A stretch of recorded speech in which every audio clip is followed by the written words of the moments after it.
झारखंड में Indian startup association बनाया गया, जिससे झारखंड में जो स्टार्टअप तंगी की मार झेल रहे हैं उनकी बात सरकार के समक्ष रखी जाएगी। वह इंडियन स्टार्टअप एसोसिएशन के अध्यक्ष रंतीन भंत्रा से खास बातचीत की है। संवाददाता अभिनव कुमार ने देखी। वर्ष 2016 में देश के प्रधानमंत्री नरेंद्र मोदी द्वारा स्टार्टअप प्रोजेक्ट की लॉन्चिंग की गई थी और 2016 से 2020 यानी 4 साल गुजर गए। स्टार्टअप की क्या स्थिति है यह किसी से छुपा नहीं है। खासकर अगर हम झारखंड के परिप्रेक्ष्य में बात करें तो 2016 में रघुवर सरकार में पॉलिसी बनी थी और 2016 में झारखंड में 107 जो स्टार्टअप है उनको चयनित किया गया था, लेकिन 107 स्टार्टअप में सिर्फ 15 ऐसे स्टार्टअप थे जिनको मदद मिली थी, बाकी ऐसे ही रह गए, बाकी को कुछ मदद नहीं दी गई, जिसके बाद जो स्टार्टअप है वो कहीं ना कहीं परेशान है, हताश है कि अब वो क्या करेंगे। और इसी को लेकर अब जो है झारखंड में एक ग्रुप बनी है, एक टीम बनी है, जिससे स्टार्टअप को कहीं ना कहीं एक बढ़ावा देने की बात कही जाएगी। इसी बीच हम आ गए हैं इंडियन स्टार्टअप एसोसिएशन के जो अध्यक्ष हैं रतिन भद्रा जी, उनसे हम बात करेंगे। रतिन जी, सबसे पहला सवाल, ये जो टीम गठन की गई है इंडियन स्टार्टअप एसोसिएशन की, आपने प्रेस कॉन्फ्रेंस भी किया था, क्या ज़रूरत पड़ी? ज़रूरत ये पड़ी कि अब 4 साल में आप खुद देख रहे हैं कि 4 साल से ये पॉलिसी बनाई गई, 107 जन लोगों को लिया गया, बहुत ही रिग्रेस प्रोसीजर था जिसमें 107 जन को चयनित किया गया और देश का नंबर 1 पॉलिसी बोला जा रहा है अभी झारखंड का पॉलिसी को, इसलिए बाहर से भी लोग झारखंड में पार्टिसिपेट करने आए थे।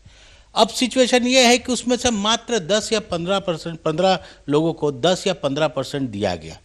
जो 10 से 20 लाख देने की बात हुई थी और बाकी फैसिलिटीज़ देने की बात हुई थी, इन टैक्सेस में रिबेट की बात हुई थी, कुछ नहीं किया गया, मात्र उतना दिया गया। अब क्या है, एक स्टार्टअप क्या होता है, कहीं कोई नौकरी कर रहा है, कहीं कोई कुछ कर रहा है, कहीं कोई बिजनेस कर रहा है, सब छोड़ के आके बेचारा झारखंड में बैठ गया और अपना काम करने के लिए यहाँ पे आया और सरकार के ऊपर अपना भरोसा जताया। लेकिन आज 4 साल के बाद उनकी स्थिति तो बिल्कुल दयनीय हो गई है। वो रास्ते पे आके खड़े हो गए हैं। कोरोना ने तो उसका और भी बुरा हालत कर दिया है। हम लोग त्रस्त हो गए थे। जब त्रस्त हो गए तो हम लोगों ने सब दरवाजा खटखटा के देख लिया। इवन अभी के जो सीएम साहब है, इनका भी दरवाजा हमने खटखटाया, इनके पीए को भी हम लोगों ने लेटर वगैरह सब दिया था। जब हम त्रस्त हो गए तब लास्ट में हम सब एसोसिएशन वाले मेंबर्स, जो स्टार्टअप जो है जितने, वो लोग ने ये डिसाइड किया कि अकेला चना बाहर नहीं ढोता है, अकेले अकेले बोलने से काम नहीं होगा। तो एक हम लोग ग्रुप बनाए। इसी ग्रुप का नतीजा है इंडियन स्टार्टअप एसोसिएशन।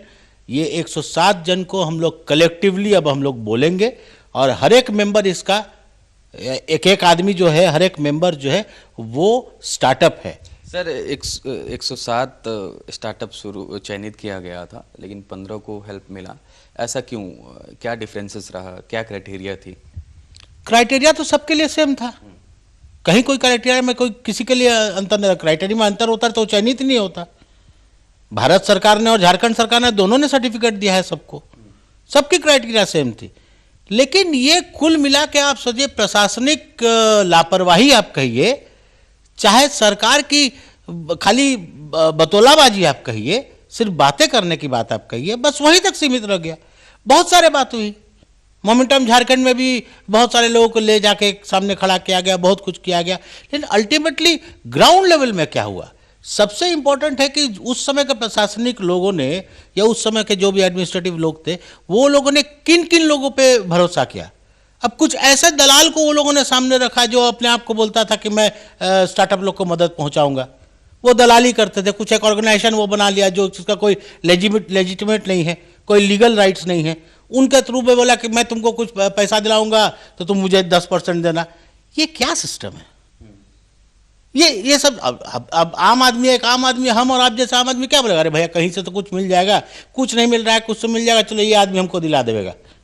हम उसके पीछे लग गए, वहां पे जीरो, खाली धोखा ही मिला। नहीं, हेमंत सोरेन सरकार में भी ऐसे 20 स्टार्टअप को चयनित किए गए हैं, उसके ऊपर क्या है? बिल्कुल किए गए हैं। ये तो एक प्रोसेस है। हर साल स्टार्टअप्स को चयनित किया जाता है। ये तो इनका प्रोसेस में है। आप सिर्फ ये 20 नहीं है, अगर यहाँ 20 किया गया तो 90 तो उधर भी किया गया था। तो हम तो पूरे 107 की बात कर रहे हैं। हमको तो उम्मीद है कि हेमंत बाबू खुद एक यंग एंटरप्रेन्योर है, खुद एक यंग पर्सन है, उनका एक क्रेडिबिलिटी है मार्केट में, उनका एक वर्चस्व है मार्केट में, उनका बातों से हम लोग यंगस्टर्स लोग को लगता है कि अरे भाई बीआईटी का स्टूडेंट रहा है एक बंदा, अपने आप में इतना बड़ा जगह है बीआईटी। हाँ, इनका ये जो बोलेंगे हम लोग को मिलेगा। सबसे बेहतरीन बात क्या है कि हमारे पास आज के डेट में जो चीफ सेक्रेटरी साहब है सुखदेव सिंह साहब, one of the finest vision उनका है। ये आप भी मानेंगे कि बिहार झारखंड में one of the finest IAS में उनको माना जाता है। ये थे हमारे साथ इंडियन स्टार्टअप एसोसिएशन के अध्यक्ष रतिन भद्रा जी।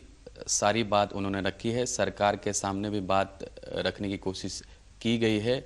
अब और इनका ये भी कहना है कि अगर स्टार्टअप को मदद मिलती है तो झारखंड में 1 लाख से ज़्यादा रोजगार सृजन होगा। तो कहीं ना कहीं ये बड़ी बात इन्होंने कही है। अब सरकार के ऊपर है कि कैसे इन चीज़ों से निपटेगी और कैसे ध्यान देकर स्टार्टअप को मदद करे ताकि झारखंड में रोजगार सृजन ज़्यादा हो और रोजगार जो युवा हैं उनको रोजगार मिल सके। अपने सहयोगी अरविंद के साथ अभिनव कुमार, रांची।